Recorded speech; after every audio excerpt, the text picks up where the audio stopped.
Merci de me recevoir sur votre téléphone et dans votre cœur alors que je vais tenter de répondre à cette question. Comment continuer à prier lorsque notre demande n'a pas été exaucée? Eh bien, comme le disait un père de l'Église, vous savez, la prière, il faut y aller comme on va à la danse et comme on va au combat. Rappelons tout de suite que la prière a pour but premier de nous unir à Dieu, il ne faut pas l'oublier. C'est un moyen merveilleux pour entrer en contact avec lui. Par la prière, nous lui disons notre amour, nous recevons le sien, étant entendu que le dialogue, si je puis dire, est délicat, pour ne pas dire difficile, j'en conviens, en ce sens que nous parlons à un être invisible qui à la fois réside dans les cieux, pour parler comme le Christ, notre Père qui est aux cieux, et dans notre être depuis le jour de notre baptême.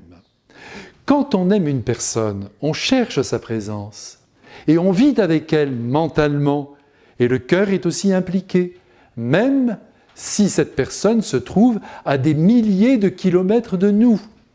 Il est vraiment important de redire ici que la prière est avant toute autre chose le moyen qui nous est offert pour réaliser une unité d'amour avec Dieu notre Père.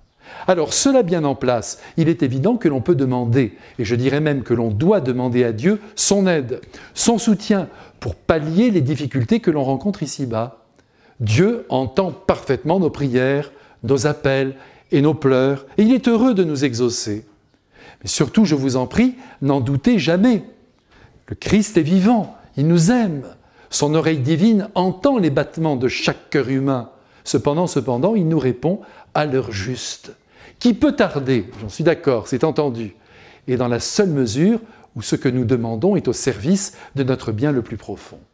Et là, c'est lui seul, qui en est juge, et pas nous, qui souvent nous trompons en nos désirs. Faisons donc confiance à Dieu notre Père et soyons patients. Et continuons de prier inlassablement, sans oublier que la prière n'est pas une action qui doit nous plonger dans la passivité en attendant que le ciel nous tombe sur la tête. Par exemple, vous voulez rencontrer l'homme de votre vie et vous priez comme une folle en multipliant les neuvaines à tous les saints du ciel. Parfait, parfait. Mais cet homme ne va pas venir sonner à votre porte. N'obligez pas Dieu à faire des miracles. Sortez, rencontrez des personnes, multipliez les liens, et Dieu ajoutera sa note à la partition que vous jouez, vous. Alors, ne vous démobilisez pas, faites ce qu'il faut, et Dieu fera le reste. Bonne prière, à bientôt.